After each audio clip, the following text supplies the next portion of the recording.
ये शब्द हैं सीधे उस धमकी के जो सीधे दिल्ली यूनिवर्सिटी स्टूडेंट यूनियन के पूर्व अध्यक्ष रौनक खत्री को भेजी गई है।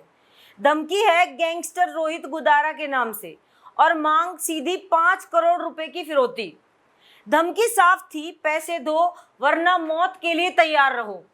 रौनक खत्री वही छात्र है जो 2024 में एनएसयूआई की टिकट पर डूसू अध्यक्ष बने थे।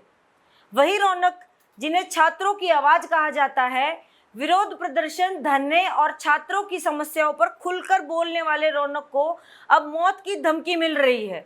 रौनक का कहना है कि धमकी देने वाला खुद को रोहित गुदारा का आदमी बता रहा है। विदेशी नंबर से कॉल और मैसेज आ रहे हैं। एक ही मैसेज बार बार आ रहा है, 5 करोड़ दे वरना जान से हाथ धोना पड़ेगा। अब सवाल ये है, जब देश की राजधानी में जहां संसद है, जहां सत्तारूढ़ बीजेपी कानून व्यवस्था के बड़े बड़े दावे करती है, वहां पर अगर खुलेआम एक छात्र नेता से करोड़ों की फिरौती मांगी जाए तो फिर आम आदमी कैसे सुरक्षित होगा। दिल्ली पुलिस कहती है कि मामला दर्ज हो चुका है और साइबर सेल जांच कर रही है, लेकिन जांच की ये लोरी हम बार बार सुन चुके हैं। जनता पूछ रही है, गैंगस्टर नाम से धमकियां दिल्ली की गलियों तक पहुंच रही है और सरकार सिर्फ बयानबाजी करती रह जाएगी। छात्र संगठन और रौनक के समर्थन में सवाल उठ रहे हैं, क्या आवाज उठाने वाले नेताओं को अब चुप कराने के लिए गैंगस्टरों का सहारा लिया जाएगा? और अगर राजधानी के छात्र नेता सुरक्षित नहीं है तो फिर किस पर भरोसा किया जाए? भाजपा से ये सवाल कोई टाल नहीं सकता कि क्या दिल्ली में कानून व्यवस्था पर गैंगस्टरों का कब्जा हो चुका है? क्या रौनक खत्री की सुरक्षा की जिम्मेवारी सरकार लेगी? और क्या ऐसे गैंगस्टर नेटवर्क पर नकेल कसने की कोई रोड मैप तैयार हुआ है या नहीं? रौनक खत्री को मिल रही धमकी अब सिर्फ उनकी निजी सुरक्षा का मामला नहीं, बल्कि यह पूरी राजधानी की सुरक्षा की जिम्मेदारी का एक आईना है। दिल्ली आज पूछ रही है, गैंगस्टरों की धमकी के बीच बीजेपी सरकार आखिर क्या कर रही है?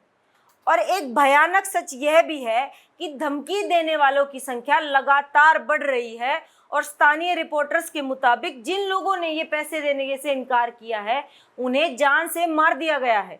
ऐसे गंभीर मामलों में पारदर्शी और त्वरित जांच और तत्काल सुरक्षा कदम ही एकमात्र जवाब है, न कि सिर्फ वादे और बड़े बड़े बयान। दिल्ली पुलिस कह रही है कि मामला दर्ज हो चुका है और साइबर सेल जांच कर रही है, लेकिन जनता पूछ रही है, क्या केवल एफआईआर दर्ज करना ही पुलिस का काम है? क्या पुलिस को अब तक उस विदेशी नंबर तक पहुंच नहीं बनानी चाहिए थी?